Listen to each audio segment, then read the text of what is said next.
Eshe Chairman, on behalf of Fuji Opera team, we'd like to present this fantastic award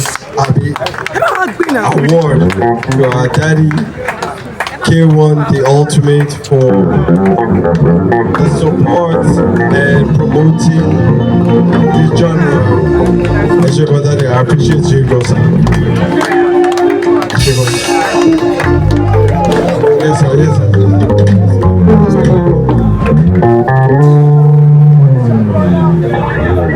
Ẹ ṣé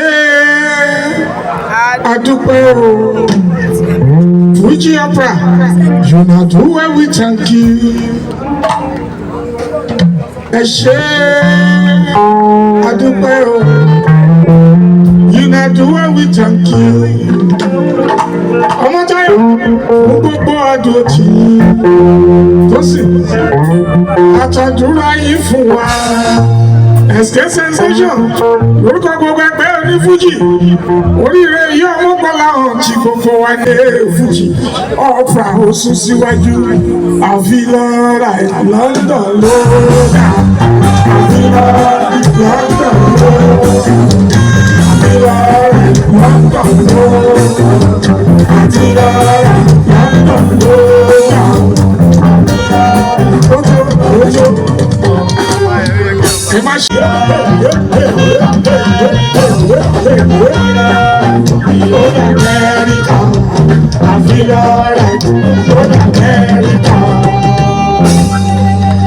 Such a way that now you can feel many other genre of music tilting towards Fuji, not for any other thing, but making Fuji make more statement. And we appreciate you, we thank you. Olotiti, on behalf of all Fuji musicians, both alive and those that have passed on, you are the man of the moment. You lead, and we all follow you. Congratulations. This is not for me, it's for you, and for the rest of Fuji practitioners, both home and abroad. Thank you very much, sir. Thank you very much, sir. We also want to crave your indulgence to help us award Alhaji SK Sensation. All right. Thank you very much. It is indeed a well-deserving honor as the President, Fuji Musician Association of Nigeria. You lead, other follows. And I want to ask you to please put in more. What we are trying to do,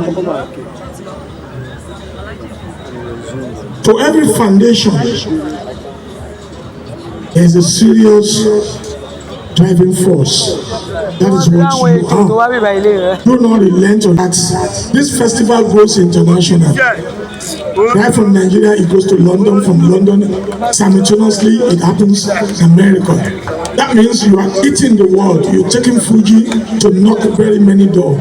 Kolotiti, this is for you. This is for Fuji musicians across. Congratulations. Congratulations.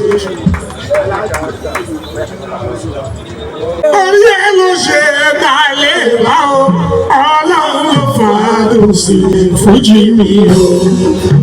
Ẹ̀yin ará ilé Fuji mi kò lè tó kò lè ṣá o. Orí ẹ ló ṣe kálẹ̀ wá o, Ọlọ́run ló fàdùn sí Fuji mi o. Àtẹ́wọ́ mi ní yáyá, àtẹ́wọ́ mi ní yáyá. Àtẹ́wọ́ mi ní yáyá o. Ní máa fi dúpọ̀ èmi Ọlọ́run ọba òṣè. Orúkọ Síkírù Àyìndé Barrister Àgbàjọlọ́lá. Orúkọ Ìlàkọ̀lì Jìmí bàbá kú bàbá kú. Orúkọ èmi kankan mọ́kànlá ọ̀rùn àràbà ń bí. Gbogbo ní Fuji káàkiri àgbáńlá ayé, oríire ìjẹ́rẹ́ Fuji ti gbogbo wa ní. Àtẹ́wọ́ mi ní yáyá. Àtẹ́wọ́ mi ní yáyá. Àtẹ́wọ́ mi ní yáyá. lẹ́ẹ̀kan sí onílù mi tàn bẹ́ẹ̀ sùn ní òun bẹ́ẹ̀. Níwájú adájọ́ elégbèrè abẹ́ sùn ní òun bẹ́ẹ̀. Orí mi tí òmùnà tó lọ ń dàpàdé àdó ní stage of my music. This is consolidation, me consolidation. Orí mi tí òmùnà tó lọ ń dàpàdé àdó ní